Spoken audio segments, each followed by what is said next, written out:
नमस्कार दोस्तों। 6 नवंबर 2025 को सुप्रीम कोर्ट ने Mihir Rajesh Shah versus State of Maharashtra case में एक बेहद अहम फैसला सुनाया है।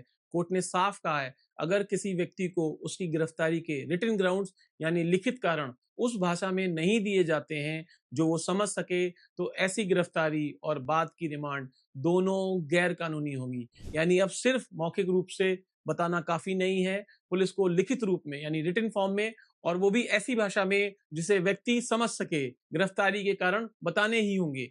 चलिए इस वीडियो में ये अहम फैसला आसान भाषा में समझते हैं। इस केस में मुख्य सवाल था कि क्या संविधान के आर्टिकल 22 और भारतीय नागरिक सुरक्षा संहिता BNSS के सेक्शन 47 के तहत पुलिस को हर हाल में गिरफ्तारी के कारण लिखित रूप में देना अनिवार्य है क्या, और अगर ऐसा नहीं किया गया तो क्या गिरफ्तारी अपने आप में गैर कानूनी मानी जाएगी। आइए दोनों पक्षों के तर्कों को समझते हैं। एक्यूज्ड यानी अपेलेंट का कहना था, रिस्पोंडेंट यानी स्टेट का बिना गिरफ्तारी के कारण बताए अरेस्ट करना संविधान के आर्टिकल 21 और आर्टिकल 22 की गारंटी और BNS के सेक्शन 47 का सीधा वायलेशन है, क्योंकि ये प्रावधान व्यक्ति की पर्सनल लिबर्टी की रक्षा के लिए बनाए गए हैं, और अगर अरेस्ट के कारण साफ तौर पर नहीं बताए जाते हैं तो ये सुरक्षा पूरी तरह मायनेहीन यानी अर्थहीन हो जाती है।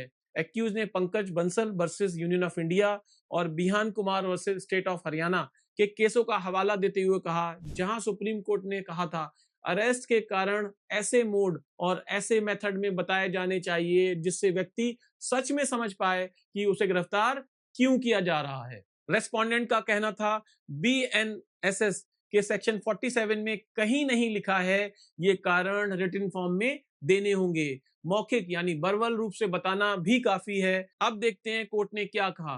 कोर्ट ने दो बड़ी बातें कही। पहला, गिरफ्तारी के समय या उसके तुरंत बाद ग्राउंड्स ऑफ अरेस्ट यानी गिरफ्तारी के कारण लिखित रूप से देना अनिवार्य है, और वो भी ऐसी भाषा में जिसे व्यक्ति समझ सके। दूसरा, अगर किसी वजह से पुलिस तुरंत लिखित ग्राउंड नहीं दे पा रही है तो अरेस्ट के वक्त उन्हें मौखिक रूप से बताया जा सकता है, और हाँ, अगर पुलिस तुरंत लिखित ग्राउंड्स नहीं दे पाती है तो उन्हें बाद में जरूर देना होगा, और वो भी मजिस्ट्रेट के सामने पेश करने से कम 2 घंटे पहले। अब बात करते हैं कोर्ट ने ऐसा क्यों कहा। सुप्रीम कोर्ट ने कहा, आर्टिकल 22 का मकसद सिर्फ सूचना देना नहीं है, बल्कि व्यक्ति को अपने बचाव का अवसर देना भी है। अगर अरेस्ट के कारण उसे साफ साफ और उसकी भाषा में नहीं बताए जाते हैं तो उसका बचाव करने का, वकील से सलाह लेने का और बेल मांगने का हक बेकार हो जाता है, व्यर्थ हो जाता है। कोर्ट ने साफ कहा, आर्टिकल 22 और BNSS के सेक्शन 47 किसी फॉर्मल प्रक्रिया के बारे में नहीं है, बल्कि ये कॉन्स्टिट्यूशनल सेफगार्ड हैं, ताकि किसी की पर्सनल लिबर्टी को मनमाने तरीके से छीना ना जा सके।